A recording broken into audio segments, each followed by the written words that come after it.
नमस्कार मित्रांनो, मी डॉक्टर अजय गौर, consultant joint replacement आणि आर्थोस्कोपी सर्जन, छत्रपती संभाजीनगर. आज आपण हाय टिबियल ऑस्टिओटॉमी या एक विशेष शस्त्रक्रियेबद्दल जाणून घेऊया. ही एक विशेष शस्त्रक्रिया आहे जी गुडघ्याच्या खालच्या भागातील बोले, ज्यालाच व्हारस डिफॉर्मिटी किंवा मेडियल कंपार्टमेंट ऑस्टिओआर्थरायटिस या आजारासाठी केली जाते.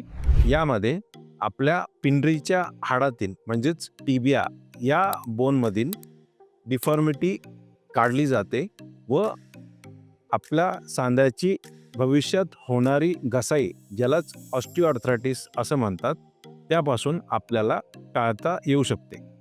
या शस्त्रक्रियेमध्ये पिंजऱ्याच्या आतील हाडा, ज्यालाच टिबिया असं म्हणतात, त्याचा वरचा भाग हा कट करून आपल्याला हाडाला रिअलाइनमेंट केले जाते, जेणेकरून आपले वजनाचे संतुलन व आपल्या हाडाचा किंवा सांध्याचा आतील बाजूचा घासलेला भाग याची झीज रोखली जाते. हे का करतात? काही रुग्णांमध्ये नी जॉईंटचा आतील भाग म्हणजेच मेडियल कंपार्टमेंट याची झीज होते, त्यामुळे गुडघ्याचा भाग ते हाड किंवा गुडघा हा आतल्या बाजूला वाकला जातो, त्यालाच व्हारस डिफॉर्मिटी असे म्हणतात.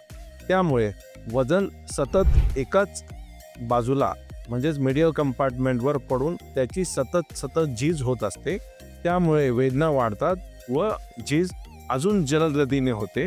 एसटीओ शस्त्रक्रिया करून हाडाचा अँगल चेंज केला जातो व हाड पुन्हा रिअलाइन केलं जातं, त्यामुळे झीज ही कमी होते, वजन सारख्या प्रमाणात पडतं आणि आपले पाय सरळ होऊन भविष्यात लागणारी नी रिप्लेसमेंटची किंवा TKRची शक्यता कमी होते किंवा लांबवली जाते व आपला नैसर्गिक सांधा आपल्याला पूर्ववत टिकवता येतो. या शस्त्रक्रियेचे उद्देश म्हणजेच गोल ऑफ सर्जरी काय आहेत ते आपण जाणून घेऊया.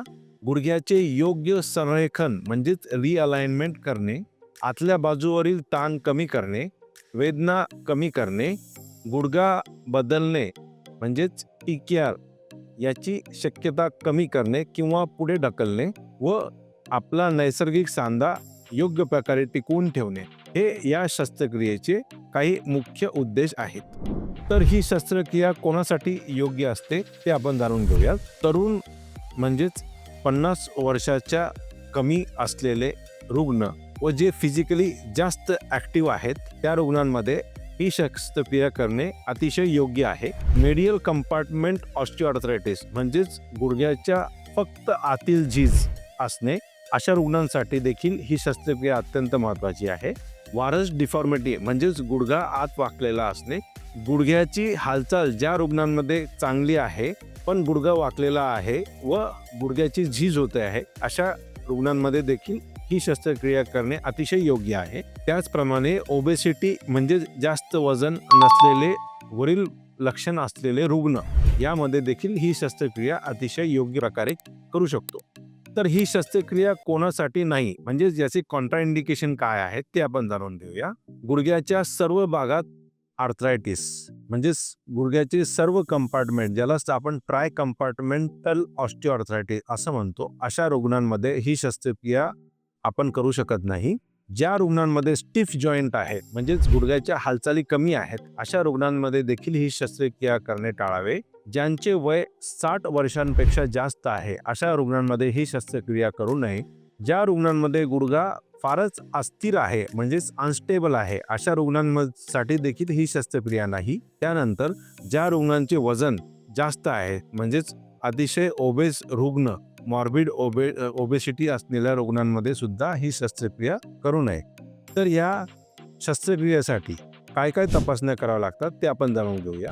यासाठी पहिली तपासणी असते ती full length X-ray of the lower limb, ज्यालाच आपण स्कॅनोग्राम असं म्हणतो, ज्यामध्ये कमरेचा खुबा, गुडघा व अँकल या दोन्ही पायांच्या तिन्ही सांध्यांचे एका फिल्मवर एक एक्सरे शूट केले जातात व त्यानुसार आपले डिफॉर्मिटी कॅल्क्युलेट केली जाते व आपल्याला किती अँगलने ते करेक्शन करायचं आहे हे ठरवलं जातं.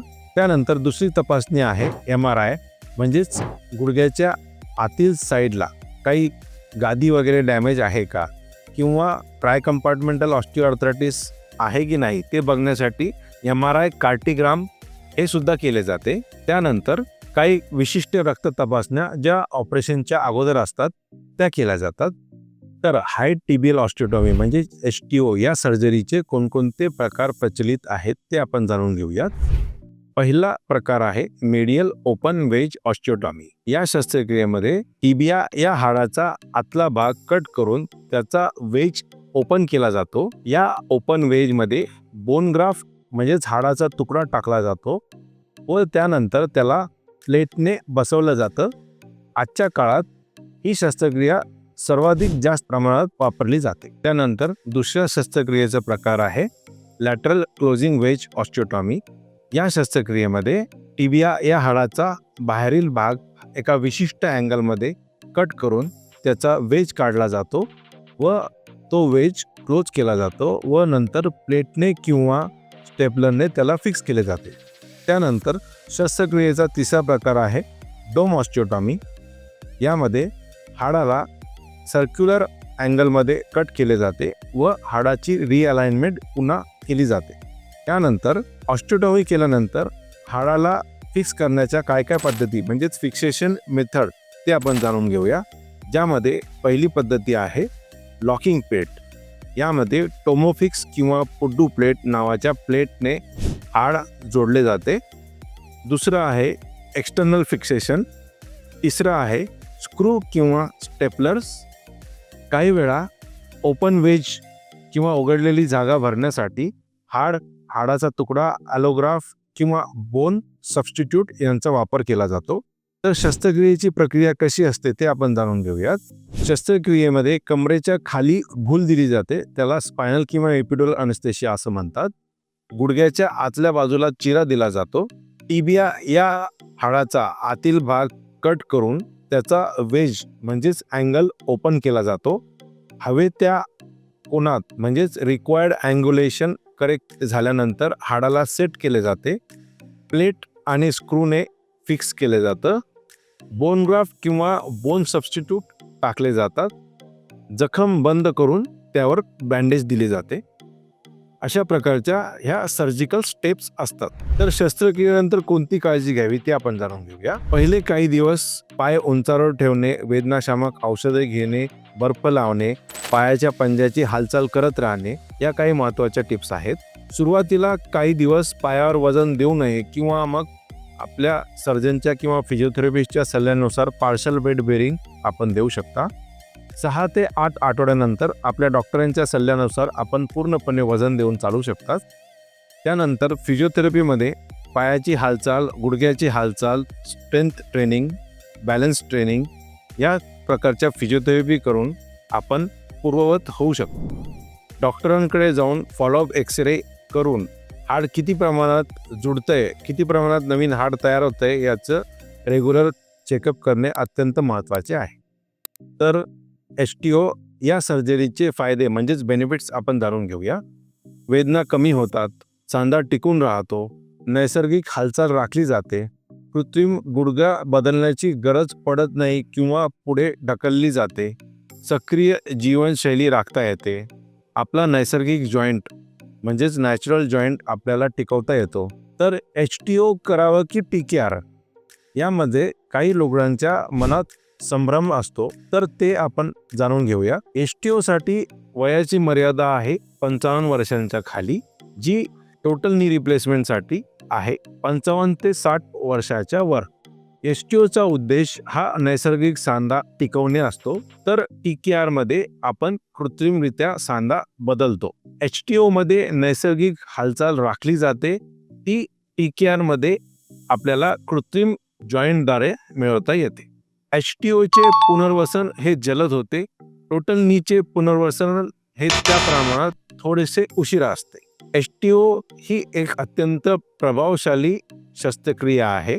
ही शस्त्रक्रिया तरुण व ॲक्टिव्ह रुग्णांमध्ये गुडघ्याच्या आतील झीज रोखण्यासाठी केली जाते. या शस्त्रक्रियेमध्ये गुडघ्याचे अलाइनमेंट सुधारले जाते, वेदना कमी होतात आणि टोटल नी रिप्लेसमेंट म्हणजेच गुडघ्याच्या सांधे बदलीचे ऑपरेशन हे टाळले जाते किंवा काही वर्षांसाठी पुढे ढकलले जाते. अनुभवी ऑर्थोपेडिक सर्जन व प्रभावशाली फिजिओथेरपी यामुळे HTOचे परिणाम हे दीर्घकालीन व प्रभावी ठरतात. तर आज आपण HTO म्हणजेच हाय टिबियल ऑस्टिओटॉमी या गुडघ्याच्या खालच्या भागात होणाऱ्या शस्त्रक्रियेबद्दल जाणून घेतले. अशाच नवनवीन सायंटिफिक कंटेंट जाणण्यासाठी व आपल्यापर्यंत पोहोचवण्यासाठी आमच्या चॅनलला लाईक, शेअर व सबस्क्राईब करा. धन्यवाद.